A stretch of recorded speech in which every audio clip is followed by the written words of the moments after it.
ओम जय जय जगन्नाथ। ओम बरहा पेड़ा विराम मृगमदतिलकं कुंडलाक्रांतगंडं कंजाक्षं कंभुकंठं स्मुतसुखमुखं स्वाधरे न्यस्तवेणु श्यामं शान्तं त्रिभंगं रविकरवसनं भूषणं वैजयन्त्या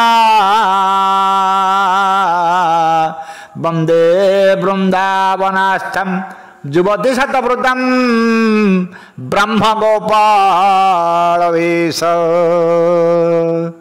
ओम क्लैं कृष्णाय गोविंदाय गोपीजनवल्लभाय नमः कृष्णाय। ओम मातृपितृ चरण कमलेभ्यो नमः। ओम गुरुदेवाय नमः। श्रीमद् भगवद गीता द्वितीय अध्याय सांख्य योग 60 श्लोक। ओम श्री परमात्मने नमः। ओम यततो ह्यपि कौन्तेय पुरुषस्य विपश्चितः इंद्रियाणि प्रमाथेने हरन्ते प्रसभं मनः।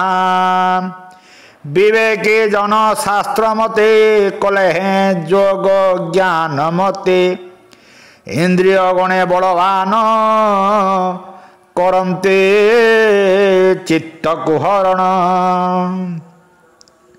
ओम तानि सर्वाणि संयम्य युक्त आसीत मत्परः वश्येहि यस्येन्द्रियाणि तस्य प्रज्ञा प्रतिष्ठिता।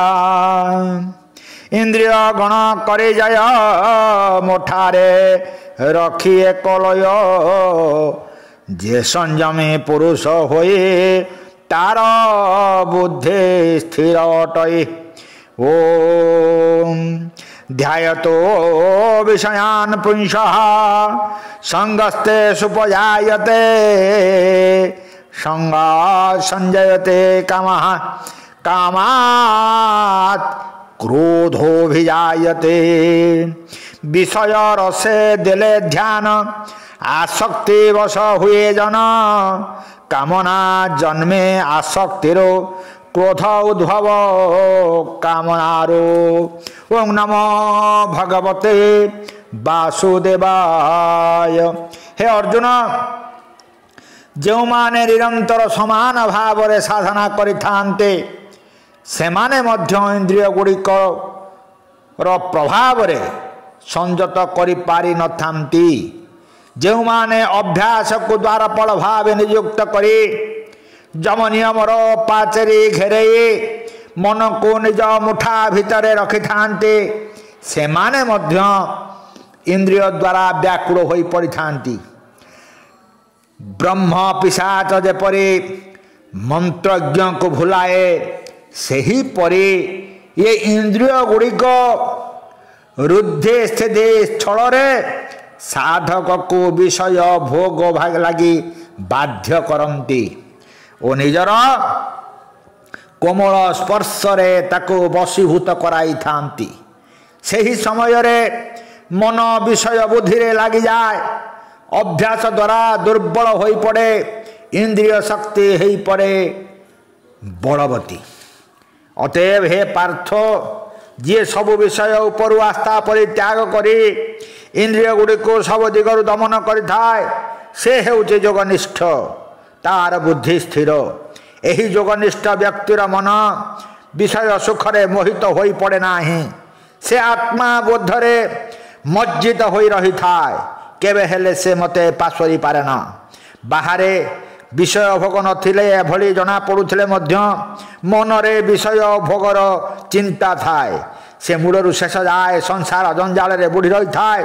जेपरी टोपाए सुधा विष खाइले यह समग्र शरीर को विषाक्त करी पकाए शेष रे मृत्यु अनिर्वार्य होई पड़े। सेही भली मनरे चिंता टिकिए थिले ତାହା ବିପୁଳ ଜ୍ଞାନକୁ ମଧ୍ୟ ନଷ୍ଟ କରିଦେଇଥାଏ। ହୃଦୟରେ ଯଦି ତିଳେ ମାତ୍ର ବିଷୟ ଭାବନା ଥାଏ, ଯେତେ ବୈରାଗୀ ହେଲେ ମଧ୍ୟ ମଣିଷ ସେ ବିଷୟର ସଙ୍ଗୀ ହୋଇପଡ଼େ। ଏହା ସହିତ ନାନା ଅଭିଳାଷ କାମନା ମୂର୍ତ୍ତିମନ୍ତ ହୋଇ ଉଠନ୍ତି। କାମ ଉତ୍ପନ୍ନ ହେବା ସଙ୍ଗେ ସଙ୍ଗେ ପ୍ରଥମେ ଦେଖାଦିଏ କ୍ରୋଧ। କାମାତ୍ କ୍ରୋଧ ବିଜାୟତେ। କାମନା ପୂରଣ ନହେଲେ କ୍ରୋଧ ଆସିଯାଏ ଏବଂ ଏ କ୍ରୋଧ ଧ୍ୱଂସର କାରଣ। ପୁଣି ଆର ଥରକୁ